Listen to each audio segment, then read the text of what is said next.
A Netflix lançou uma nova série que já era esperada por muitos, O Legado de Júpiter. E olha, me surpreendeu bastante. Para você entender um pouquinho melhor sobre ela, fica até o final desse vídeo, porque vamos explicar tintim por tintim. Fica tranquilo, porque o vídeo é sem spoilers. Então é aquilo que você já sabe, vai deixando seu like aqui embaixo, se inscreve no canal e vem com a gente, porque hoje falaremos sobre um dos maiores lançamentos de 2021 da Netflix, a série O Legado de Júpiter. E bom, para você entender um pouquinho melhor, a história foi originalmente publicada em 2013 lá nos Estados Unidos. E ela faz parte do Millar World, que no caso é o selo, né, de HQs lançada pelo Mark Millar, ou Mark Millar, né, se você preferir. Um quadrinista muito famoso que já escreveu, por exemplo, Guerra Civil lá pra Marvel, escreveu também o Velho Logan, entre vários outros. E o enredo acompanha os filhos dos maiores super-heróis da história tentando viver à altura de seus pais, embora vivam em um mundo cada vez mais complexo. E eles conseguem mostrar tudo isso pra gente, sim,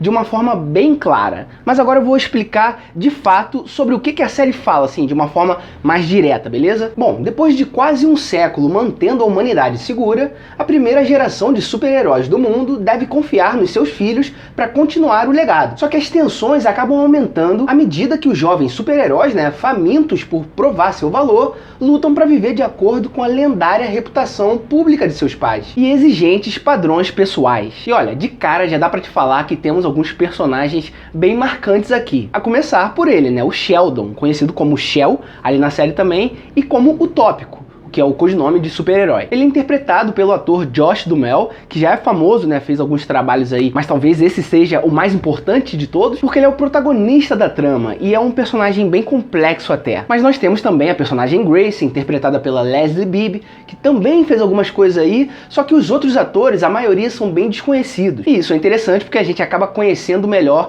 alguns, né? E bom, nós temos aí um casal, que são dos super-heróis originais, onde eles têm outros amigos, né, que formam o grupo União. E ali nós temos alguns super-heróis originais que formam a União, que é um grupo, né, como se fosse, por exemplo, a Liga da Justiça. É de certa forma até uma sátira, né, porque são os super-heróis mais fortes do mundo. E aí eles têm filhos e as coisas começam a caminhar. Eu já achei interessante um ponto específico, porque os personagens envelhecem, só que de uma forma mais lenta, sabe? Então você observa ali um cabelo branco aqui, outro ali, mas o corpo deles, por exemplo, ainda está em forma, né? Lógico que não é a mesma coisa do que antigamente, mas de qualquer jeito, passaram vários anos e eles ainda estão meio que joviais. Eu acho que dá pra perceber pelos trailers, pelas imagens, enfim. E aí, mais especificamente sobre o enredo da série, nós temos aqui uma divisão bem clara, né? São duas linhas temporais diferentes. Uma no passado e outra no presente, né? No atual momento. E eu particularmente gosto muito de produções nessa pegada, porque, por exemplo, nessa série, o passado é uma série diferente do presente, porque os personagens são bem diferentes já. Afinal, eles evoluem com o tempo, as coisas começam a acontecer, enfim, e eles mudam algumas características. Então aqui, quando a gente está assistindo ao passado, a gente está assistindo uma história específica. No presente, a gente está assistindo outra história, tudo bem, que é baseada nos acontecimentos do passado, mas é uma outra história aqui. E aí que as coisas ficam muito legais, porque a gente vai entendendo cada vez mais a dinâmica dos episódios, né, da série no geral. E se você for analisar no passado da série, existe ali uma referência bem forte a Indiana Jones, por exemplo, ou vários filmes de aventura também, como por exemplo a Lenda do Tesouro Perdido, né? Porque é meio aventuresca aquela situação que eles se meteram. Eu não quero falar muita coisa para justamente não estragar a sua experiência, mas esse momento aventura acontece mais ou menos ali do meio pro final da série. Enfim, vocês vão entender melhor como é que as coisas funcionam. E bom, além do entretenimento muito legal que a série traz pra gente, eles conseguem também colocar algumas discussões sobre alguns dilemas morais, vamos dizer assim, né? Porque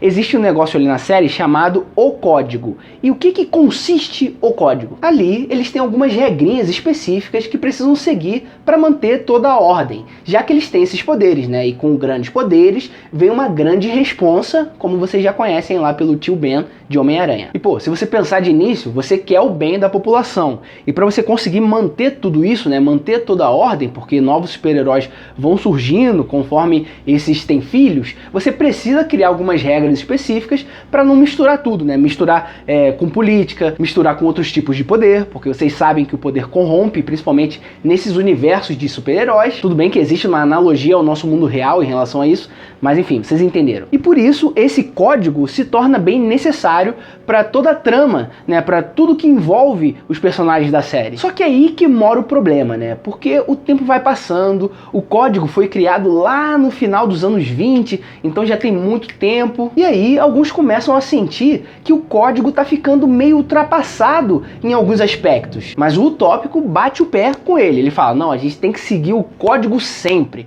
porque ele que vai manter tudo isso funcionando e não vai fazer com que alguém se perca, de certa forma. Às vezes ele é até chato com isso, né, de propósito, mas dá pra entender todas as motivações que o cara tem. E claro que tudo isso vai ressoar na família, porque como nós temos alguns super-heróis originais ali, eles tiveram filhos que vieram depois com superpoderes também. Os dilemas começam a acontecer, né? Pô, tenho que respeitar esse código ou não? Tenho que seguir o meu fluxo? Eu tenho que seguir o meu livre-arbítrio, sabe? E aí essas questões vão minando alguns personagens e isso que torna tudo mais interessante, porque fica crível. A gente pode até não concordar com determinado personagem, mas a gente acaba entendendo o motivo dele ter determinada ação. E eu acho que é isso que constrói todo um background de qualidade para a série, né? Porque a gente precisa acreditar naquele personagem que está aparecendo pra gente poder comprar a ideia dele, concordando ou não. E aí você me pergunta, né? Mas Jonatas, tudo bem, você me falou aí dos personagens, eu quero entender do porquê que eu tenho que assistir essa série, o que ela pode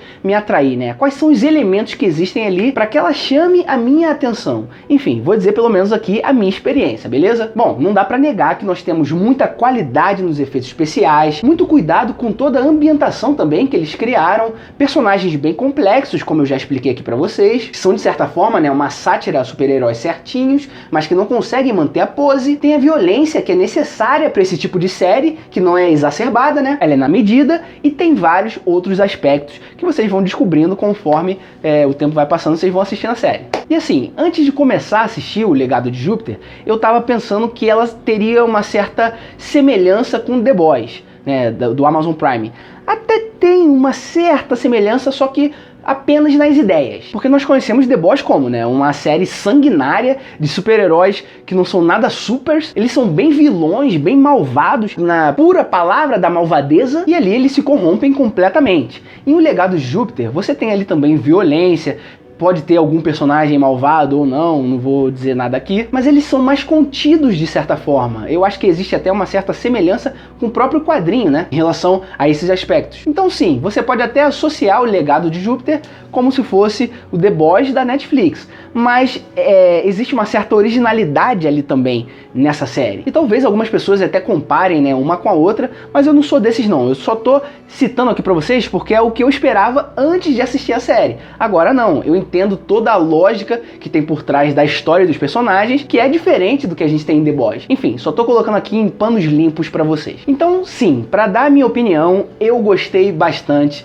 da série, beleza? Ainda não sei qual vai ser a recepção do público em geral, né? Porque eu tô lançando esse vídeo aqui bem no dia de manhã que sai essa série. A gente teve acesso à série com antecedência, porque a Netflix liberou os episódios pra gente. Já tem a primeira temporada completa lá na Netflix, com 8 episódios num geral. Eu achei bem balanceada, sabe? Bem equilibrada. Não tem nenhum episódio de encher linguiça ou coisa do tipo. Mas agora eu quero saber a opinião de vocês, beleza? Aqui embaixo nos comentários. Se você ainda não assistiu a série, o que você tá esperando? Fala aqui pra gente. Se você já assistiu, pode comentar sua opinião sobre ela também aqui embaixo nos comentários. Então é isso, pessoal. Não esquece de deixar aquela martelada no like aqui embaixo para ajudar a gente na divulgação desse vídeo. Se inscreve no canal se você é novo por aqui, para continuar recebendo vídeos como esses, né? Que a gente fala direto sobre séries, filmes, damos dicas. Não esquece de conferir aqui embaixo na descrição do vídeo também nossas redes sociais, principalmente o Instagram. Segue a gente lá, nos pessoais também. É isso aí. Valeu!